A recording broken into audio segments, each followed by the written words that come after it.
Hello everyone, welcome back to OCD Recovery's YouTube channel for part 7 in the mini series of 10 that we're doing. Remember, we've done lots of videos breaking down common myths around OCD, but we're taking 10 common myths and breaking them down into separate videos, 6 to 10 minute videos.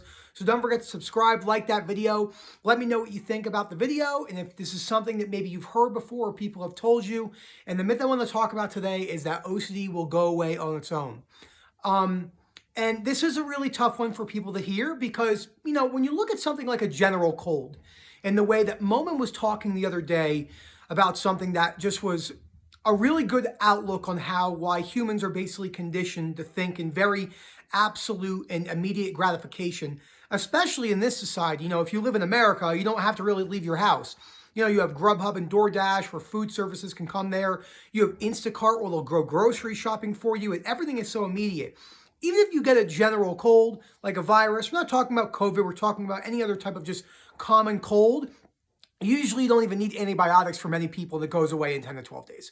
When you look at like an acute muscle strain, not crazy, just a little tweak in your muscle, maybe in a muscle in your back, 2-3 weeks, it's gone on its own, even if you don't rehab it properly. OCD is not like that at all. And it's arguably kind of the opposite. So if you don't really take care of OCD, maybe you had the light switch moment when you were about 15 years old, right? So you had that light switch moment. Look at this. Daisy's below me, by the way. This is Erica's new mug. What does it say? I love dogs, the end. She's obsessed. She has obsessive dog disorder. And here comes Milo. So it's important to realize that with chronic OCD, when it's latched, the chances of it going away on its own is very, very rare to next to impossible.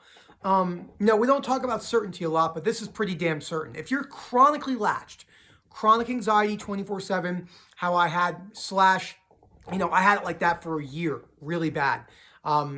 If you have chronic guilt, chronic shame, it's not letting you off the hook because it's absolutely convinced you it's the worst case scenario, the chances are you're going to have to put in some recovery work. And when I say some, I mean a lot. You don't have to get to the most robust form of recovery ever. Rob and I talk about that a lot.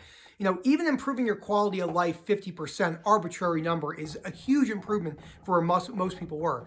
It doesn't mean you want to stop there, but it is important to continue on the journey. Now, let's spend the rest of this video. I know that was the myth I want to cover, but I want to talk about real quick also, the myth of going back to who you were, because it kind of ties into that. Well, this wasn't how I used to be. The person who you were is gone, and that person's not coming back. This is a good thing. You do not want that person to come back. It's like, say someone was addicted to heroin. You don't want to go back to the person who got you to the place where you were addicted to heroin. So the person you were before this got you to where you were. Okay, that person was, this is what I was saying the other day. In my opinion, more than likely, there isn't a single person with chronic OCD that's latched, and even probably some forms of mild OCD, that didn't have a lot of compulsive/reassurance behaviors for a very long time. Nobody in the history of ever of humanity went from absolutely no subclinical OCD, no compulsive behaviors, no reassurance seeking, and then 1 second had chronic OCD. That is 100% not possible. You're not meeting someone who went from an absolute 100% straight A, this is a total made-up example, straight A student, owns a hedge fund, never did anything wrong in their life, and then the next day they're banging 20 grams of heroin a day. That's not going to happen. It's a gradual process for the vast majority. It's not the same correlation with addicts, but you know what I mean. You don't go from an alcoholic. I have plenty of friends who have recovered from alcoholism. I was friends with them my whole life. They didn't just go from like not drinking alcohol to drinking how my buddy was drinking 24 beers in one day and 10 shots.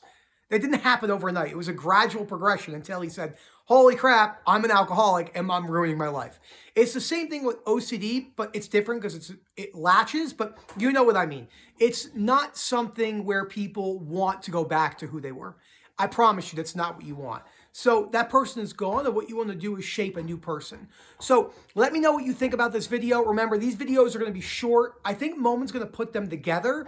If there's any other common misconceptions that you are thinking about, because we've covered None of them are up yet, but hopefully they'll be all up together.